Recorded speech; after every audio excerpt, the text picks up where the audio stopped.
For the pledge. I pledge allegiance to the flag of the United States of America and to the republic for which it stands, one nation, under God, indivisible. I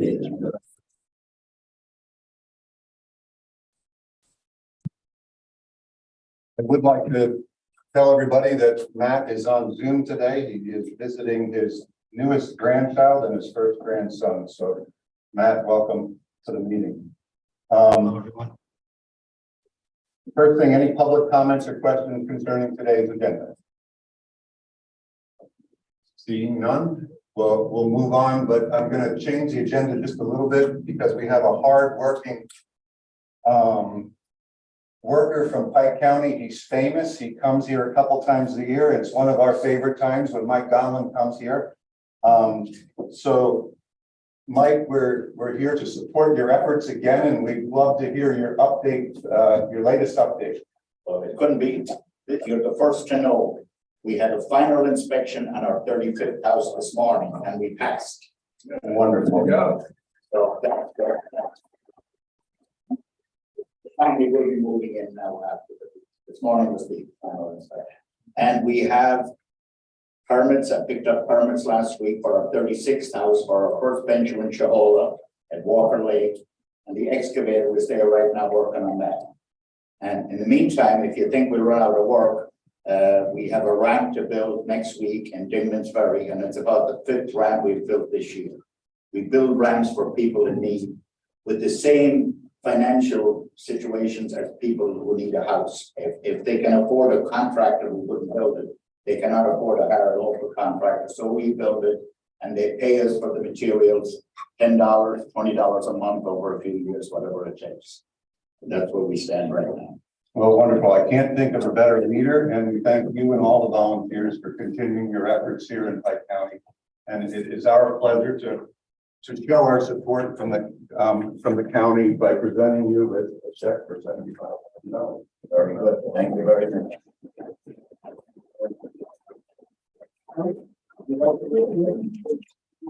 Money well used, and you guys have done a great job over the years. I'm really glad that you're heading to number 36. Yes, we are. Terrific. And we're looking for land for 37. So if you know of any land, it's donated in Walker Lake, but it did cost us a few dollars. We have to put a road in and we have to merge lots, but still, it's still cheaper than buying a lot.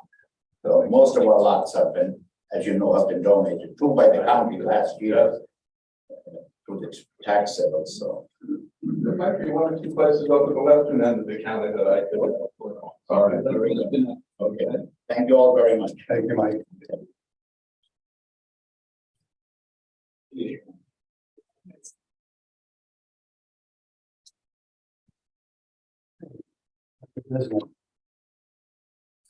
Can I have a motion to approve the September 6, 2023 agenda? Motion.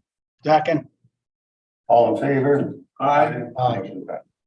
Motion to approve the August 16, 2023 meeting minutes. Motion. I'll abstain from that. I wasn't at the meeting. I'll second it. All in favor? Aye. Passes. A motion to approve the August 23rd and 30th, 2023 conference minutes. Motion. Second. All in favor? Aye. Motion to approve the payment from the general funds, county bills in the amount of $330,000, 802. 802. Motion. Second. All in favor? Aye. Under old business, a motion to open bids for the purchase of fortified flavored beverage bases for a period of October 1, 2023 to September 30th, 2024 on behalf of the corrections facility. Safety. Sure.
No. That's it.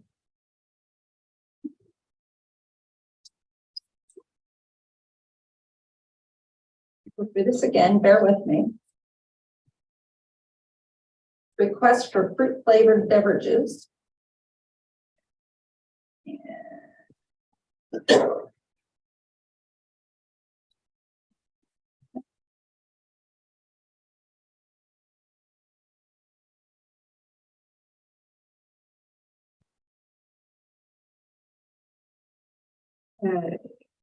Following information. They're out of Evanston, Illinois. Fruit flavored beverages, number.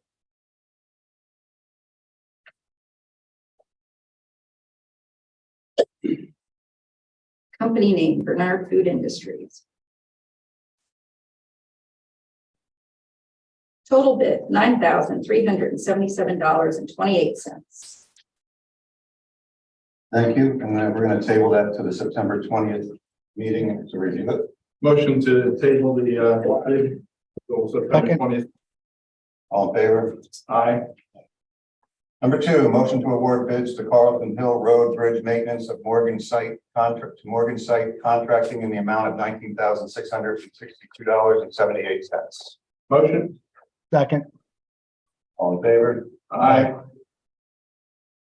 Motion to award bids for the addition of speed limit signage on a legal term by the Morgan Site Contracting. Motion. Second.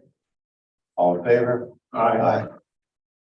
Under new business, motion to adopt resolution number 23-34, Ritz Company Playhouse 50-year anniversary.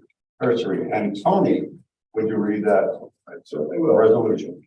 Resolution number 23-34, Ritz Company Playhouse 50-year anniversary, September 9, 2023.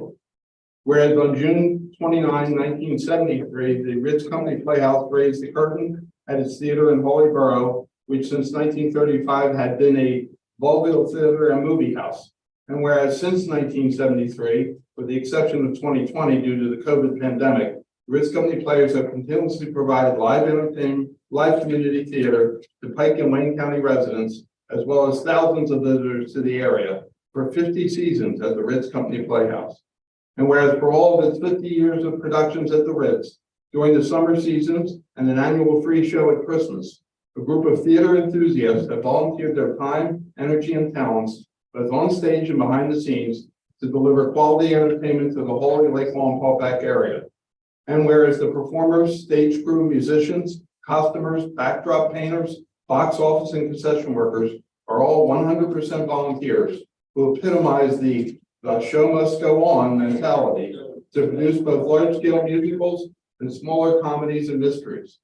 And whereas in addition to the plays and musicals put on by the Ritz Players, the theater has served as a venue for other performances, including music concerts, barbershop quartets, old-time fiddlers, ballet companies, and other dance groups, and other theater companies, lectures by nationally renowned authors, and children's magic shows, with many of these fundraisers for the other community nonprofit organizations. And whereas for the past 20 plus years, the Ritz has run a theater day camp for children during the summer called the Ritz Bits Junior Actors, which culminates each season in the production of a junior version of popular Broadway musicals, and in which more than 40 children perform on stage, many for the first time. And whereas the Ritz Bits program is run by dedicated teachers with years of personal and professional theater experience, as well as college students and others who also volunteer their time to guide the young actors in their quest to put on shows that often rival the adult productions. And whereas the training with the Ritz Bits program provides to the young actors helps them become confident, responsible young people who are often active in their school productions and may eventually participate in Ritz productions as young adults and beyond. And whereas the Ritz has been recognized by the Northeast PA Theater Association, which has presented awards over the years to individual performers, as well as to the full Ritz productions. And whereas the Ritz has also been recognized by the Pocono Mountain Visitors Bureau and similar organizations for becoming a notable tourist attraction. And whereas for most of the 50 years, the Ritz Company Players were led by Peggy and Dick Murphy, who not only helped finance the purchase of the theater building in 1973, but were integrally involved in every production. From Peggy's direction of many of the shows to Dick's playing in the pit band, building sets, and maintaining the grand old theater building, to name but a few of their immeasurable contributions. And whereas even though Peggy and Dick Murphy are no longer with us, the next generations, as well as newcomers, continue to provide an enjoyable entertainment each summer. And whereas the Ritz is operated by a volunteer board of directors through a nonprofit 501c3 corporation known as the Ritz Company, or the Company Players, Inc. And whereas the 50 years of theatrical productions have brought laughter, love, mystery, and music to countless audiences, and whereas the Ritz is celebrating that historic run on September 9, 2023, now therefore we, the Board of Commissioners of the County of Pike, we hereby acknowledge the Ritz Company Players and the Ritz Playhouse for its 50 years of service to and entertainment of the residents of and visitors of Holy Borough and the County of Pike. Thank you, Tony. And we do have some representatives from the Ritz here today. And if you're from the area of the county where I am from, this is our neighborhood, and this is a part of all of our childhood and adulthood now. And thank you for all of your hard work in bringing a good quality family entertainment to Pike County and the surrounding region. So would you like to say anything? I would like to say one or two things because my family has been involved with the Ritz Theater for over 30 years, I think 33 years this year. And it has been a great opportunity for the community at large to come together. It's also been, we oftentimes have actors who come right from Wallenpaupack schools, even Delaware Valley, but particularly Wallenpaupack because it's near there, and become part of the Ritz community and vice versa. Sometimes they learn at the Ritz Bits and they go on to do shows in the high school, in the middle school and high school. My wife has been very involved in it. I've also treaded the boards a few times. At one point, there were actually 4 lawyers on stage at the Ritz Theater, which of course they hogged the stage, and I was one of those. But so it's been a great source of pleasure. But we do have 2 of the board directors, Sarah Klaus, who's the president of the company, was not able to be here, but we do have Molly Rogers and Carolyn Lyman. Both of them have been involved with the Ritz over many, many years. We've been on stage together, and if you have a few comments, I'd be glad to have you come to the podium. Thank you for recognition of 50 years as volunteers. We do it out of sheer love, but it is also a pleasure to be recognized for the efforts that we have seen and the work that we've done, the joy that we've brought to the community. It's, I think, one of the best examples of bringing multiple generations together. And when I first moved to the area, it was a way of meeting everyone without regard for age or background or employment or professional interests.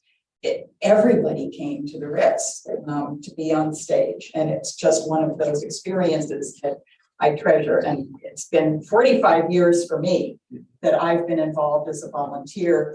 And it's just been an extraordinary time and a lot of love, a lot of frustration sometimes, a lot of disagreements, but we managed to get through it all. And Caroline has been a very special. My name's Caroline, and I've been only there for 23 years, not 45. But my tie to theater really had started here at Delaware Valley School District, where I taught for 33 years.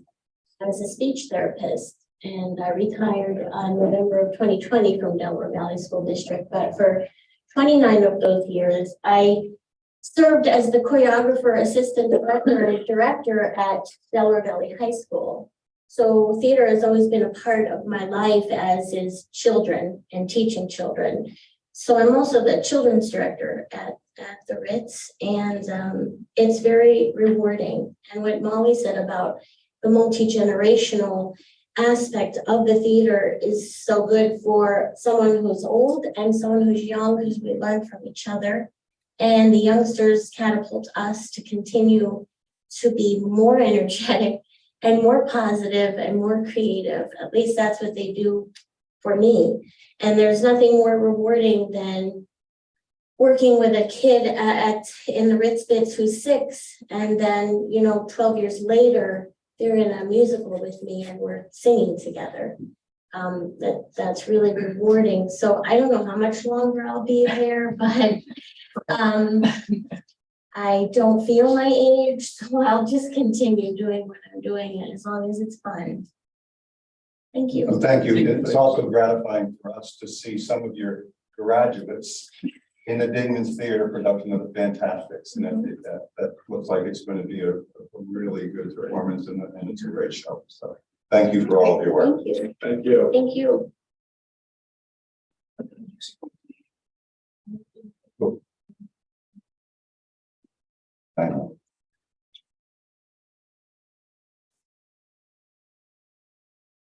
Okay, number 2, a motion to advertise bids for the 2023-24 winter maintenance of county roads. Motion. Second. All in favor? Aye. Motion passes. Motion to advertise bids for George Street parking lot project. Motion. Second. All in favor? Aye. Aye. Number 4, a motion to approve the following human services payment vouchers on behalf of the Office of Human Services Emergency Rental Assistance Program 2.0 in the amount of $68,600 $45.39.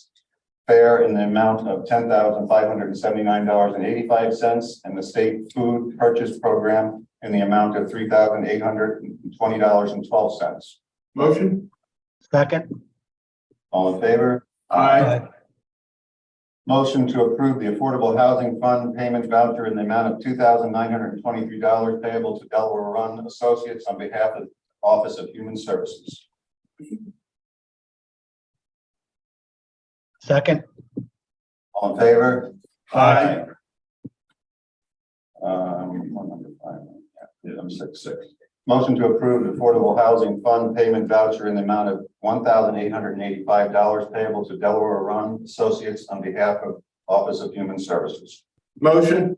Second. All in favor? Aye. Motion to authorize the chairman to execute the final fiscal status reports for the community development block grants on behalf of the Office of Human Services. Motion? Second. All in favor? Aye. Motion to authorize the chairman to execute the chapter 105 water obstruction and encroachment general permit registration for Creek Road Bridge underpinning project. Motion? Second. All in favor? Aye. Motion to execute the Child Welfare Information Solutions data sharing agreement for the period of October 1, 2023 to September 30th, 2024 on behalf of Children and Youth Services. Motion? Second. All in favor? Aye. Passes. Under miscellaneous, as we do at every meeting, we highlight Penn State Extension September calendar events. We urge you to look at that and participate as you wish. And now we are at press and public comments, sir. So, Mr. Walker. Yes, That's a really old building. it is. So what kind of renovations and infrastructure stuff is going on? Who took care of that? Well, I won't give a long history, but the brief history is that it was built in the 30s when movie companies were actually building theaters. Yes. And so it was built to serve the whole area there. And it was, as mentioned, was a vaudeville theater as well as a movie theater. And then in the 70s, early 70s, the movie business stopped there. And a group that had been doing plays up in Bethany, actually, and in the Homestead area, ended up saying, gee, we should try and see if we could get that building. One of those people was Peggy Murphy, and Dick was also involved up there. And the two of them ended up initially putting up the money to buy the building. It needed a bit of renovation. They scoured the area. I got to admit, Molly might even know a little more history than I do, but I do know, for example, at one point they found out that the theater was closing, and they went and took chairs literally from that theater and placed them into the Ritz Theater. Ritz Theater is pretty unusual too, because it was a movie house. Most community theaters in our area, if they have 100 seats, that's quite a bit. This has 400 plus seats. I say 400 plus because I believe that if you counted them, there'd be 440, but there's a few seats that really aren't that great to sit in, okay? So we weren't able to renovate it. But nonetheless, that was it. Then there was the whole process of changing the movie theater. Actually, where the movie was projected, the movie was shown, that's where the spotlight is in the structure. Over the years, some work had to be done, but being all volunteer, with only relying pretty much on community support, occasionally a grant here and there, which was helpful from community foundations. The work was done as needed. If water was coming through the roof, they'd figure out a way to patch it up. They have an amazingly antique air conditioning system, which is a swamp cooler up on the roof. I've been up there. It's pretty amazing. We were able to get some grants to refurbish the heating system in the building, but it's not economical to run it year round, quite frankly, in terms of heating. So over the years, and then we had some volunteers do an amazing paint job and restoration job of all the sides, Caroline being one of them. Molly was involved somewhat. Caroline was very involved. A certain woman that I've been married to for 42 years was very involved too. So but it's been all volunteer work, as mentioned here. Nobody was ever paid for it, other than when we got some grant money and could afford to. Occasionally, we did use some donation money to do patch-up things, but that's mostly it. Any other? Yes. Yeah, questions, couple of questions. State your name and Yeah, it's Craig Kelly. thank you, Craig. Regarding the grants for affordable housing, I'm wondering how many units will there be and where are they being put? I'm gonna turn that to Rob Ruiz and he can answer. He's Hi, how are you guys over here? runs that program. I'm sorry, affordable housing grants, what grant are you talking about? Oh, you tell me. Okay, All right, so they just approved funding from grants to do affordable housing, correct? the affordable housing account. Oh. Are you talking about the affordable housing account? Rob, I think he's talking about motion 5 and 6, affordable housing fund payment Delaware vouchers to Fund, Delaware Fund. Delaware Fund. Okay, so Delaware Fund, that is already an established institution. Building that the commissioners have.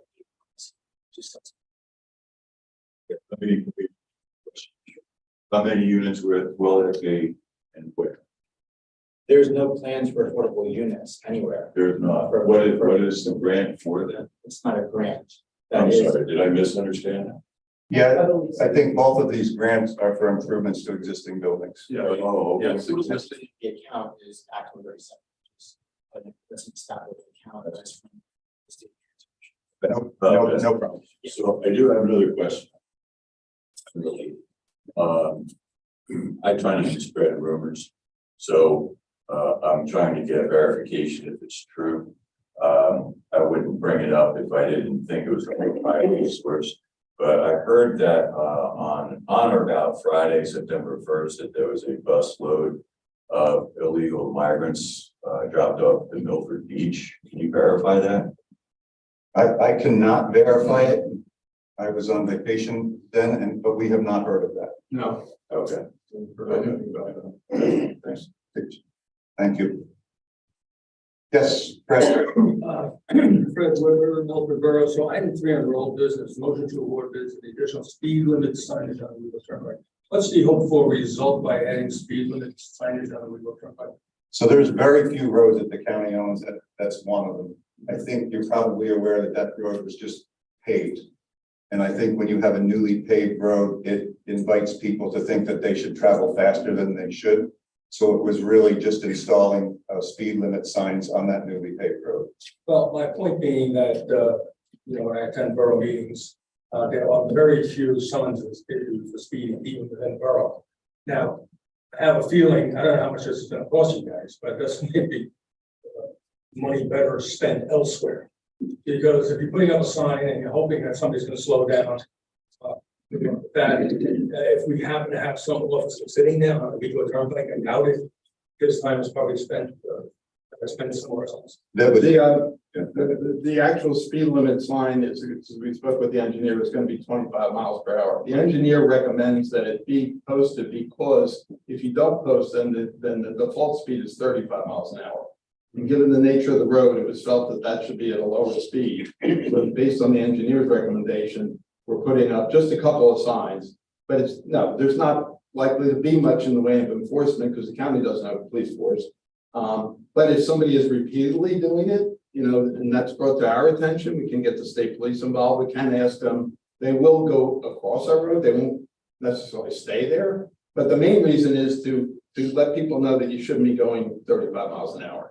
Whether they actually do that, we all know that people do speed from time to time. Is it also an issue maybe of liability then? If you have it posted and they exceed the speed limit, there's no way they could sue you if they have. It is, and it came up quite frankly in the context of a driveway a highway occupancy permit, a driveway permit, and what's the speed limit to determine, for example, what the proper site distance is. And so when that question came up, it was felt that it made sense, and I agree with the engineer, having been involved with township businesses over for many years, that it made sense to post it. It's going to cost us under $2,000. It's not free, but it is going to cost us a few dollars. But yes. Okay.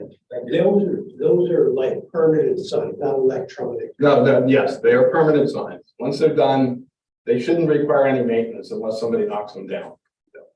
thank you, Fred. Okay. Yes. My name is Nancy Pinchot, resident of Milford Township. And I wanted to ask a question about everybody's favorite subject, which is the warehouse. Is it possible that if the water authority declares eminent domain on that property, that gets to that point, that the county could help purchase that property with scenic road preservation funds? Well, having been involved with the Scenic Road Character Preservation Board for many, many years, I was one of the founding members. I did step down when I became commissioner, although I'm now the liaison. There are some funds available. I'll be honest with you, I don't think that the amount of funds that are in that account last time I went to a meeting, it was definitely under $500,000. I believe it was in the high threes. Okay, but I can't be that accurate on that because I don't keep the account. That would almost certainly not be sufficient funds in order to do this. However, the county has the board of the Scenic Road Character Preservation Program makes recommendations to the commissioners, and then the commissioners approve expenditures. That's how it's been happening since, in fact, that got put into place in 2006 after the 2005 vote. And so could they recommend that that money be used for that purpose? They certainly could. Sometimes, for example, they recommend that a smaller amount be put into a project where someone's donating an easement, for example. They're not actually getting paid. They're just agreeing to donate it, but even donating costs money. And so reimbursement money is available. That's a much smaller amount than what I mentioned. So I don't want to prejudge this in terms of the county.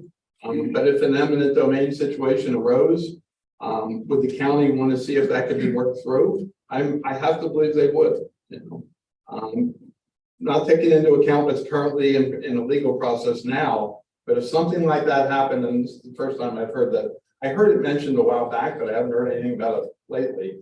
That's something that we would have to consider and see if we might be able to help find resources for that kind of thing. Yes.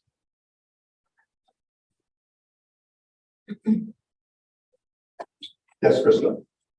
Good morning, Vice Chair. Good morning, Commissioner, and good morning, Chairman. I'm a resident of Cleveland Township, and I want to also ask a question with respect to the proposed mega warehouse in Milford Township.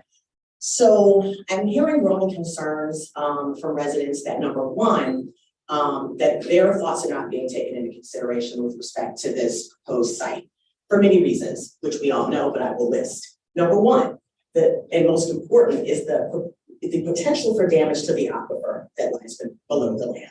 That's of primary importance, I think, for not just the residents, but any resident of Pike County, because what it shows is a disregard, right, for their safety and well-being.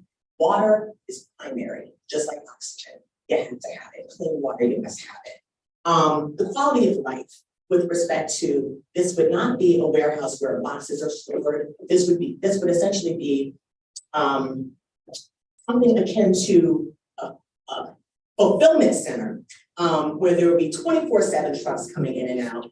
The people who live close to that facility would not be able to get a moment's peace, not to mention the pollution, not to mention potential for more accidents between cars. There's just a lot to consider.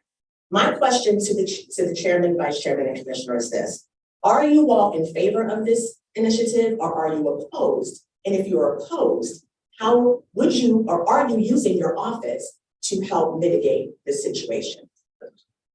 Thank you.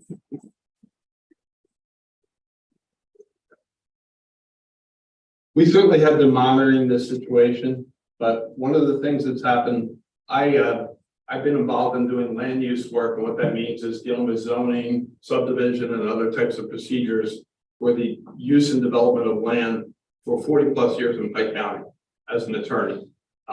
Right now, there is a pending application before the Board of Supervisors of Milford Township called a conditional use application. The state law mandates that there has to be a process filed for doing that. One of the things that happens is that there has to be a hearing process. And the Commonwealth Court, which is the one that normally handles appeals involving land use decisions, has laid out what the procedure has to be. The applicant has to present a case. Objectors who are recognized as parties, and the Milford Water Authority is one of them, as I understand it, have the right to both cross-examine and present their own evidence. And then anybody who's not considered a party will be given an opportunity to provide information and or comments. Unfortunately, that doesn't happen until after the entire presentation of the applicant's case. And as I understand it, we're still midway through that process. As far as the county's involvement, it certainly is a concern. It's always a concern when health and safety is going to be involved. The possibility that an aquifer could be contaminated is absolutely a concern. However, in terms of a legal process, right now, Milford Township, for better or for worse, zoned that property for warehouses. I do understand, having been in that business, why that might happen, particularly in other locations where you didn't have an aquifer, because the intersection of a state highway and an interstate is where commercial development normally does occur. Now, given the fact that there's been some prior projects there that were turned down because of concerns about the aquifer, could that have been possibly looked at again by the township? Maybe it could have in the past, but it can't be while there's an application pending. The other problem is that when the decision is rendered by the supervisors of Milford Township, who have the ultimate decision there, if either party is not happy with that decision, the appeal has to go to our Pike County Court. That's the legal procedure. It then could be appealed from there to the Pennsylvania Commonwealth Court, which I've mentioned, because I've been involved in numerous of those types of appeals. In order for that to happen, the Pike County Court has to be an objective determinant of whether or not the procedure at the township level was properly conducted. That's what the job of the Court of Common Pleas, which is our judges, would have to render a decision on. If the county commissioners were to take a position on this, it would sully that process. Because in fact, we pay everybody who's on part of the court system, with the exception of the judges who are paid by the state. And so we've been cautioned by both our solicitors, quite honestly, informally by me as an attorney that's been involved in this process, that we can't take a position in this matter because it would just give an opportunity to a developer, particularly if their project gets turned down, to say, well, I can't get a fair hearing at Pike County. I got to automatically go up to the Commonwealth Court. We don't want to taint this process. So while we certainly are monitoring it, we can't get actively involved in it. I know people feel that's frustrating. Why don't you take a position? We absolutely should not take a position that we're in favor of it, but we also can't take a position that we're against it because we have to stay neutral. I'll make a comment and certainly take a position. I am against anything that will or potentially hurt the water quality. Anything. So I'll say that, and I further am against anything that would reduce or damage or lessen the quality of life in Pike County. I also have respect for the elected officials in the municipalities and respect for the process, and will adamantly voice my concerns, as I just stated, at the proper time when the process has gone through its courts. And I applaud the people that are involved in this in protecting our water and protecting our quality of life. And I urge you to stay involved. But that's a pretty clear position. And I think we need to be careful about how we conduct ourselves during the process is all I'm going to say.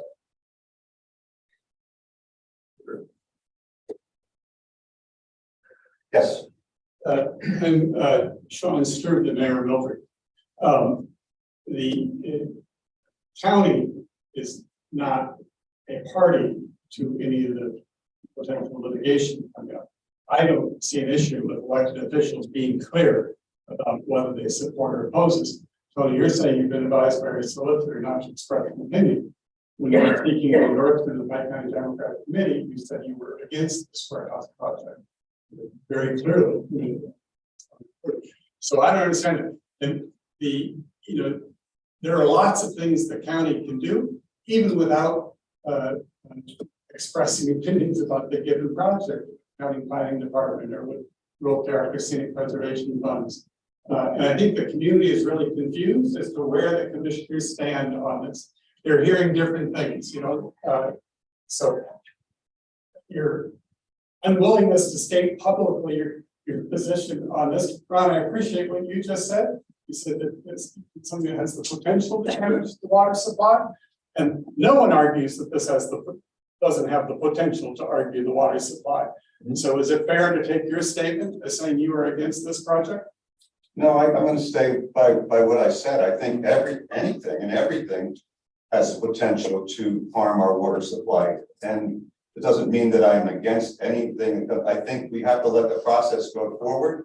And please understand that I will make my voice heard loudly as that process develops. But I don't think it's the appropriate time right now to voice that concern. And I just want to jump in because a quote was made that was not a full quote. What I said at that committee meeting, which was a closed meeting, I did indicate that personally, I had a problem with that project. But that as a commissioner, I did state this, as a commissioner, I could not publicly take a position. And that's exactly what I said earlier, Sean. So you're selectively cherry picking a comment that was not without giving the full comment. May I ask a question of the mayor? Let me just ask. So one thing the commissioners could do is Commissioner Osterberg chairs the Economic Development Authority. You could direct the Economic Development Authority to suspend marketing of the sites in Milford, Lords Valley, and Greentown for warehouses until it's review, sort of get a grip on this as a county. All over Northeast Pennsylvania, communities are dealing with these warehouses with disastrous effects in the community. Yet our Pike County Economic Development Authority seems like their biggest priority in the world is to bring warehouses to Pike County. And I haven't seen the commission. That's an unfair and inaccurate statement, and it's grandstanding that position. That is not true. It's one way or another. Yes, I think we can do more, and we will do more. But to make a statement like that, and your statements on TV the other night are absurd and out of touch. One only needs to read the minutes of the EDA meetings to understand what kind of a priority the warehouses are. Yeah. So, Fred Weber, Milford Borough, let me just add to Sean's group's comments. Both DiBiase and I have attended the Pike County Economic Development Authority meetings. I flat out asked, and Matt Osberg was present at this, can you stop actively marketing these parcels for warehouses? And I was flatly rejected. Oh, no, we can't do that. I said, well, at least don't put it in print. Don't make this the focus. And it was totally denied, totally written off. So. Thank you. And maybe we could just end the discussion here. No, we could just. It's good discussion. And I have to kind of piggyback his point, because there is an image floating around by the national land developers with a quote from one of the commissioners saying there could be warehouses all over Pike County. And this is what I believe is fueling, a lot of concern and a lot of uncertainty as to how this office really feels about this initiative. And that's why I wanted to bring this forward. And that's why I've also proposed suggestions that I think could be taken. I mean, speakers should identify themselves. She did it.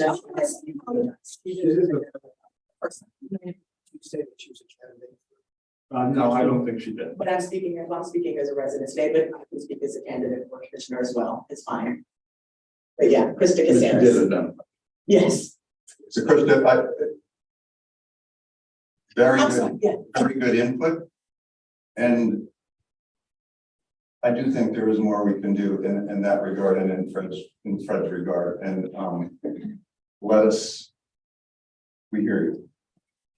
We have, by the way, taken some opportunity to talk with the planning department head, Mike Brzezinski, about communicating with the municipalities, because as you know, municipalities have to say on whether something can be zoned a certain way or not, and whether something, even if it is zoned, can be approved or denied. And that process has to happen.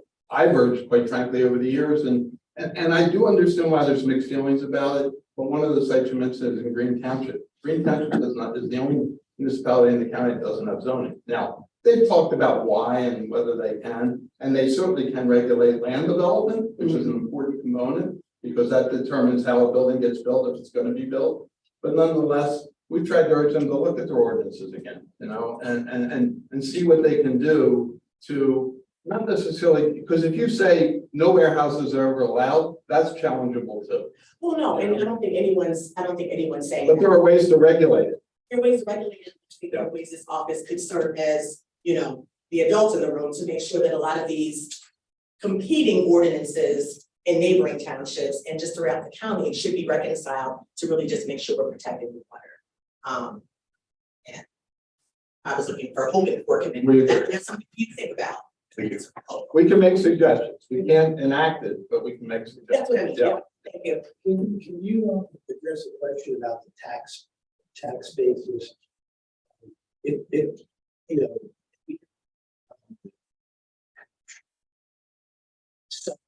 Town.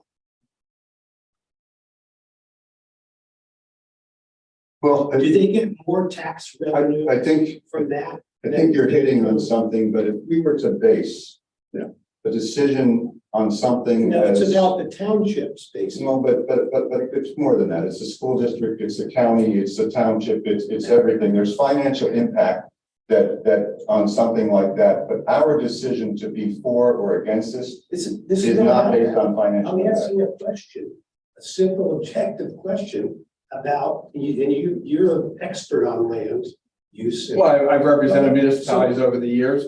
Right, Yes, so the the question is very simple.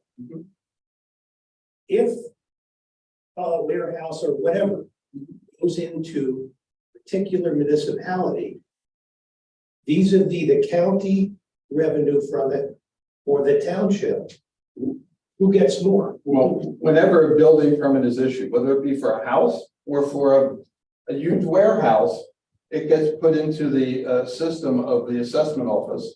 They make an assessment of what the value of that improvement is, and that then becomes a taxable item for all the taxing agencies, which would be the township or borough, the county, and the school district. So if there's an improvement made on property, Break out between the township, municipality, and the county. it's based on millage.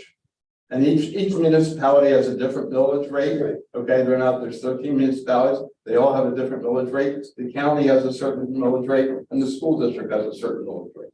When they adopt their budgets, they determine whether or not there's going to be an increase or not. All right, so roughly speaking, is the county on the hind end of this? They get less? It's not, it's, you know. Well, I mean, I don't want to get into too much detail about assessment law or assessment procedures, but the reality is that in school districts are always going to have far and above the highest millage rate of the 3 municipalities. Normally, the county would come in a low second and the municipality would be third. It depends. Boroughs, for example. Yes.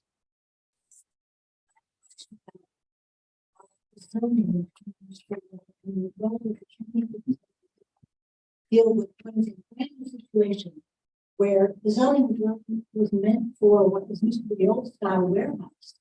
These something quite different. And the townships all across Pike County have caught unaware on this, and their zoning is not adequately reflected what the danger is. And I'm wondering if the planning commission or anything within the county could address this with municipalities in order to forestall future ones, and maybe even to bolster the case against this present one, which is way beyond what anybody considered a warehouse would be used for.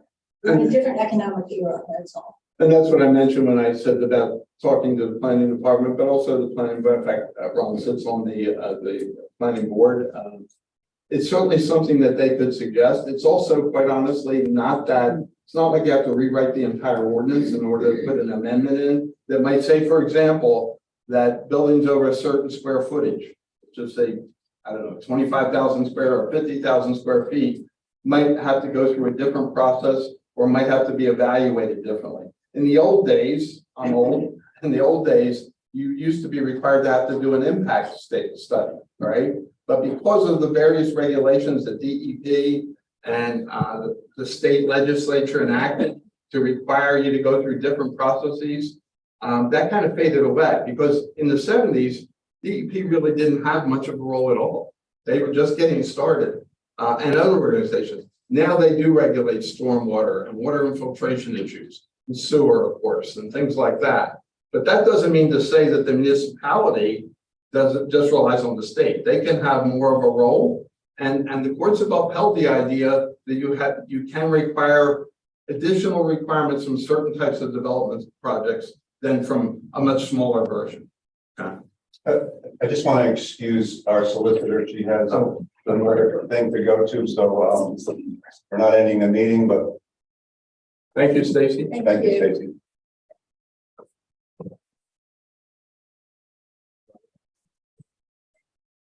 We have other people that have their hand raised, so, yes. Could you identify?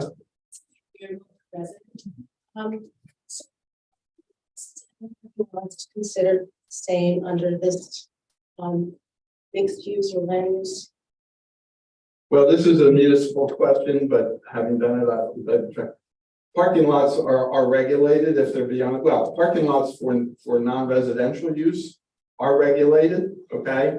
But they are evaluated mostly by engineering more than legal, much differently than if you're putting a huge building on a property, okay? Partly because sometimes parking lots, it's easier to try and control stormwater runoff or infiltration. You've got a big building, then that water has to be directed off of rain spouts or whatever to somewhere. And then it has to be captured.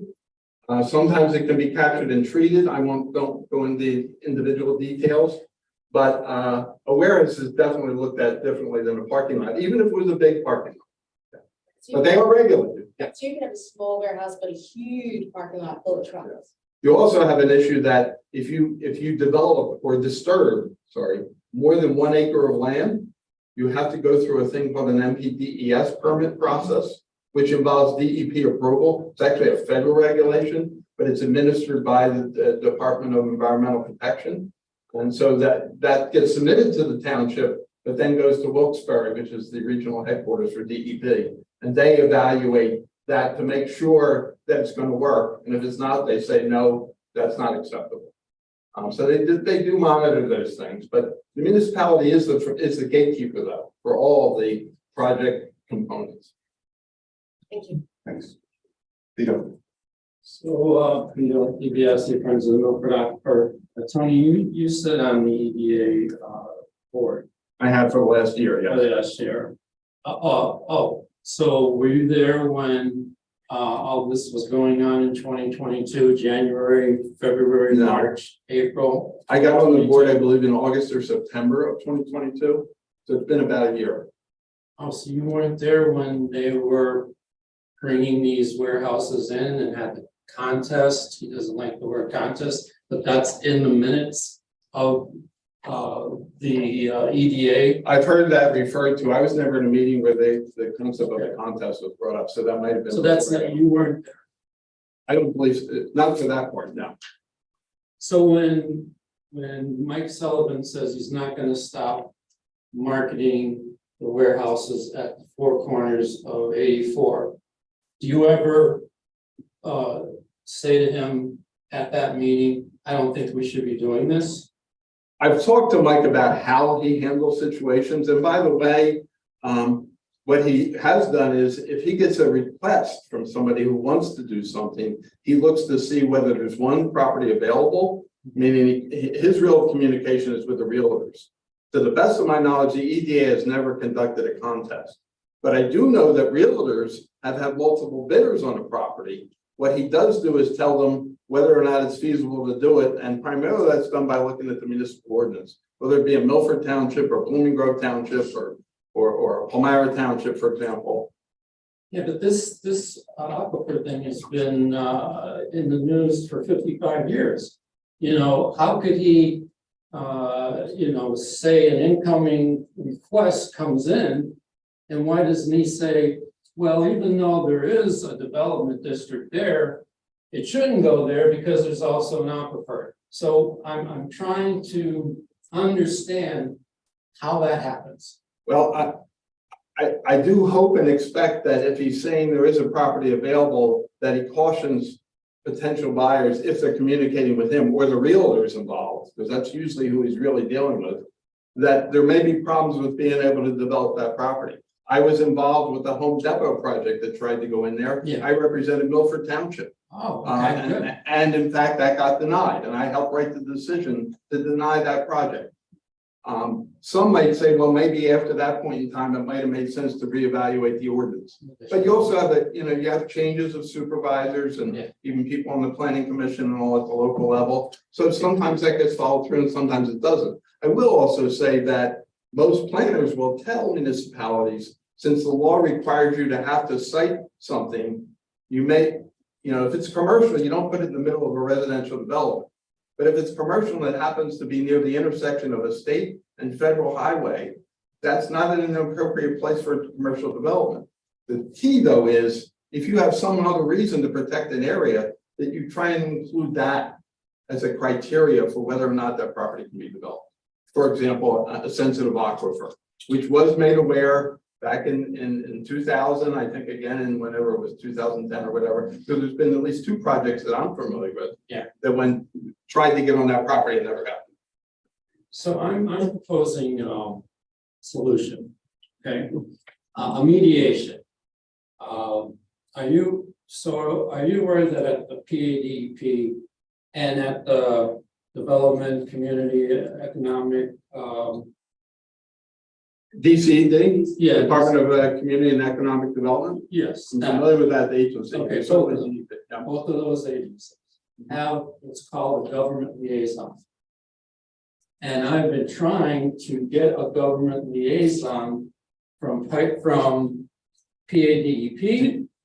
and from DCD. That. They have a local government division. I know we have one and I'm going to try and pursue that, but what I'm trying to get at is when you have a unique situation like this, where you have 2 municipalities on the same aquifer, Dingman has a well-written ordinance, and Milford Township is right now writing an ordinance that is very bad. Okay, and you have a road, that's all that separates them. So one of the ways to deal with that is to get a government liaison from PADEP to come in and get all the parties around on a table. And they are supposed to then explain the law, the code of, it's called the Wellhead Protection Program. It's Code 25, Section 101 to whatever, 109. And in that code, it says that commissioners have a role in helping mediate between an ordinance on one side and an ordinance on the other side and try to make the mesh. That's part of your job. It's also in your comprehensive plan.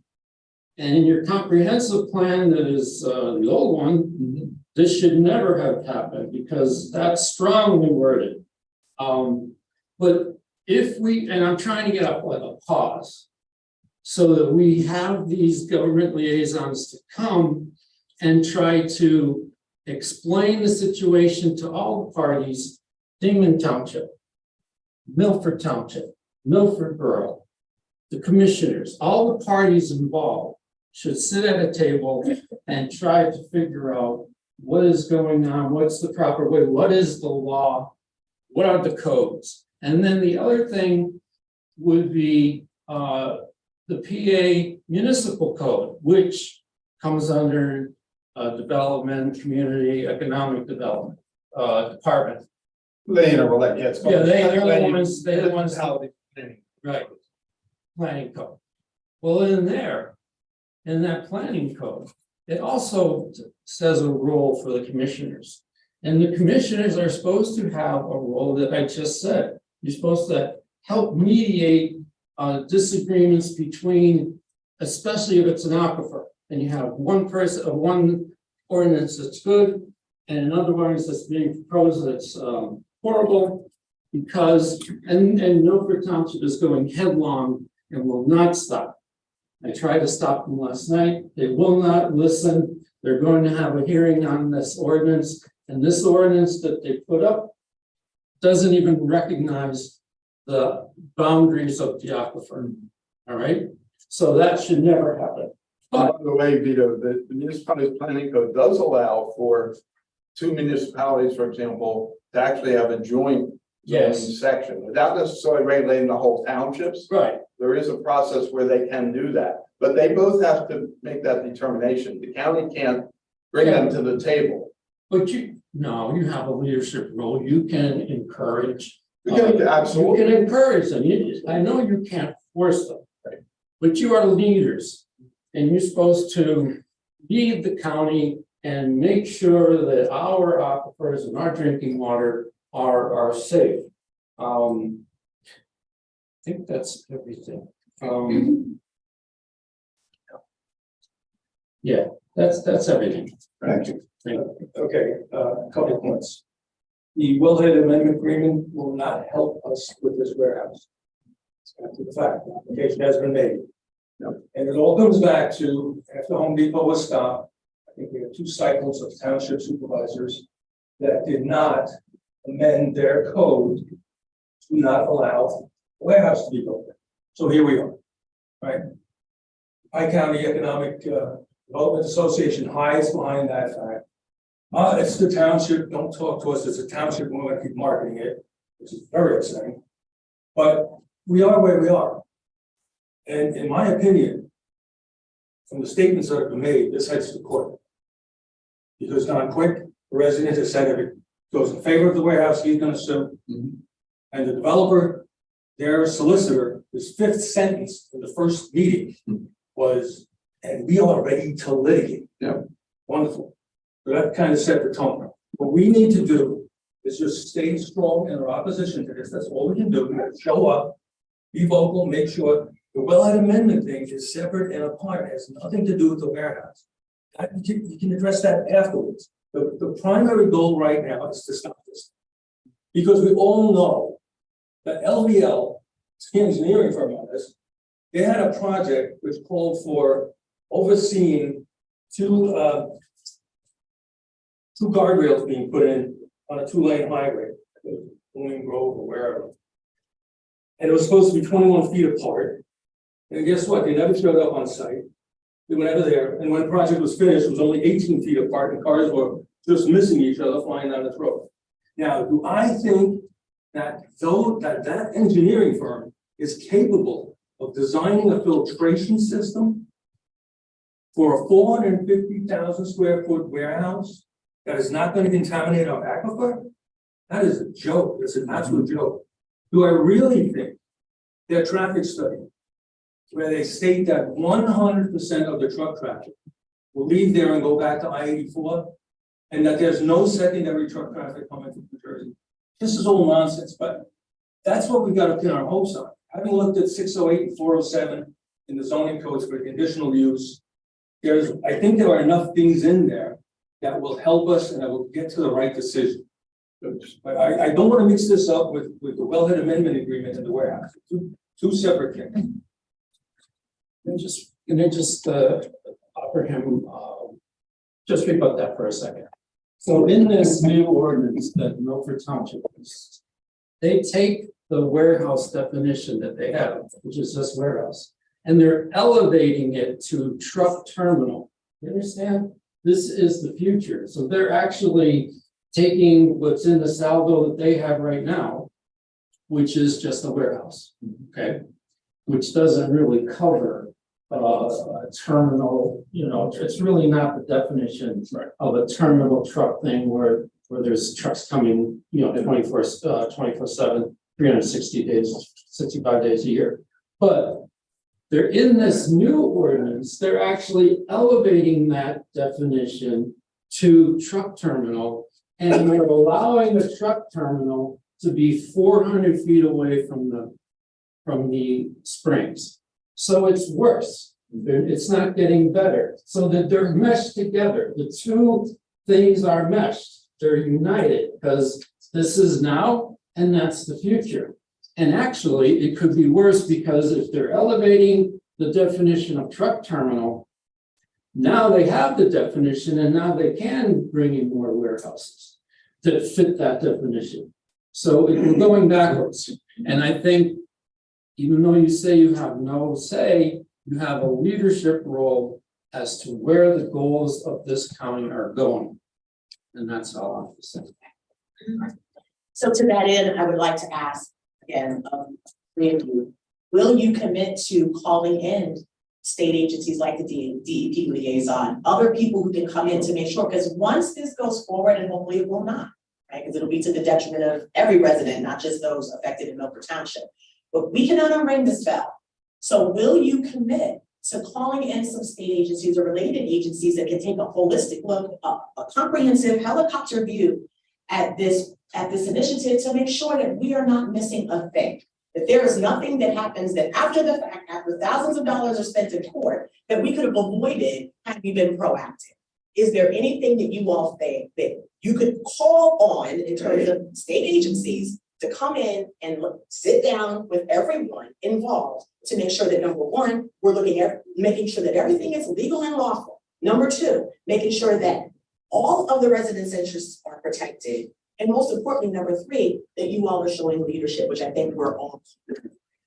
And not to say that you don't, I'm saying in this particular instance, at this dire hour, that's what I think we're looking for. If I may just say, I've supported everything you've said until just now. Calling in the state agency? Yeah, I just have a bad taste about going to the government for any solution. Well, they're the government, with all respect. And that's what I'm emphasizing here. Right. That we can settle it on a local level. I think it's much better than going to bigger government. Well, I don't disagree with that, but I also think that when it comes to being in a situation so often from day to day, sometimes you just miss the dust bunny in the corner. And so I'm simply saying sometimes a fresh set of eyes coming in can see something and go, hey, y'all missed this right here, right? And that may end the entire argument, discussion, concern. I'll acknowledge both points because I think we do have to get in this case anyway, two municipalities, maybe even more, on board with the idea of working with somebody rather than going to state and then say, you got to do this. Okay? But they could be, as long as those municipalities are willing to sit down, they could be helpful. And so why not try it? Okay, because quite honestly, and Fred made a good point, this is already in the process, okay? But there could be another one. There's obviously other properties up that intersection, for example, that are of concern.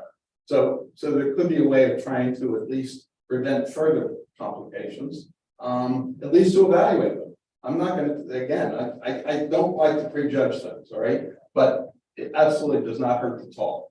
And to have somebody who's maybe in a position to advise them on what they could legally do and not, maybe as opposed to hearing from us, and I'm not acting as their solicitor, that makes good sense because it is an opportunity to say, this is what the state would suggest you do. After all, they're not trying to force litigation either. That's not the role of the DEP or DCD. And I don't think litigation is the way to go. That's precisely my point. We need to make sure that we looked at everything and we have a full understanding of what the loopholes are and what needs to be fixed and patched, but also, is this really proper to move forward with the existing ordinances and lands and laws that, go above and beyond touch?